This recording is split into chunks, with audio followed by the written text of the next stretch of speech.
This video describes and displays the construction of a steampunk style wooden box. Steampunk refers to the use of gears and cogs as a design element.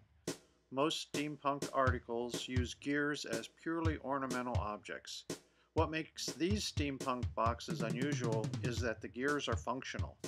The rotating gear system is used to lock and unlock the boxes.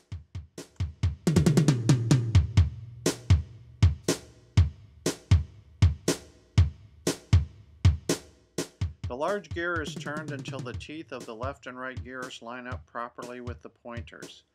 When the gears are rotated to the correct position, the box lid can be opened. On the underside of the lid, the left and right gears are attached to two circular wooden discs. The discs turn as the gears turn. When the flat side of both wooden discs line up so that they are no longer engaged with the front of the box, the lock is in the open position.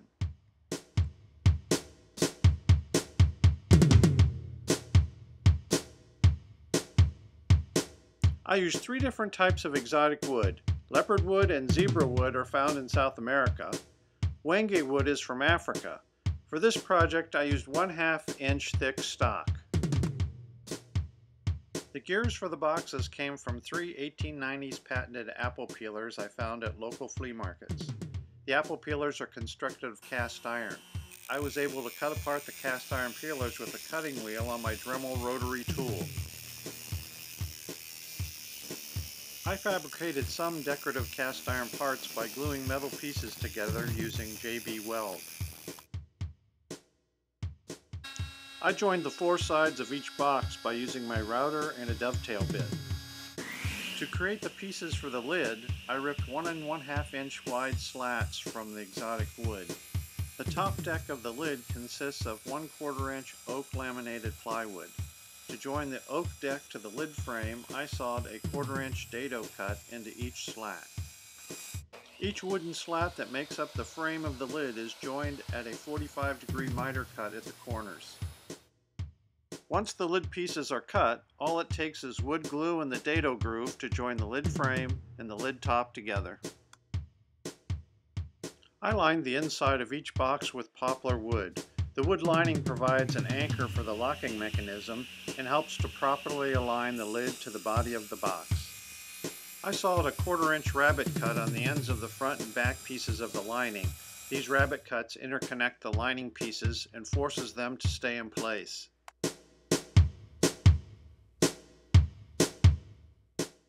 The bottom of the box consists of a piece of 1/4 inch oak veneered plywood, which becomes the floor of the inside of the box.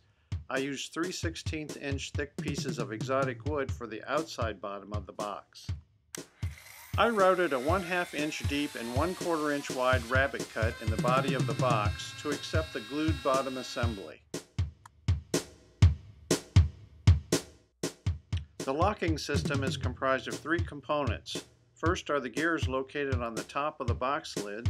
Connected to each gear is a metal shaft that penetrates the lid. You can see I've drilled a hole in the shaft to accept a cotter pin.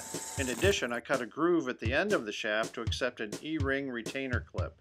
The second part of the lock is a flat, round wood disc that is attached to the shaft of two of the gears on the underside of the lid. Attached to each wooden disc is a section of fluted dowel rod. The rod helps provide stability to the disc by adding more surface connection with the shaft and a place to install a cotter pin.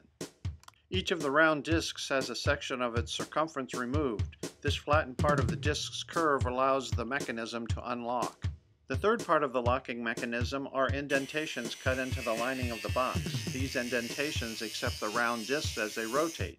When the round curve of the disc is positioned inside the indentation of the lining, then it is impossible to open the lid. When the flat side of both discs are located opposite the lining indentations, then the lid can be opened. The gears must be rotated to the correct position in order to open the box. I glued old metal type from a manual typewriter to the gears. Without some type of marking, it would be impossible to know exactly where to turn the gears to get the lid to open. Each box has a unique lid configuration because the gears are all different, as well as the design pieces. Here's a look at the lids and the finished boxes.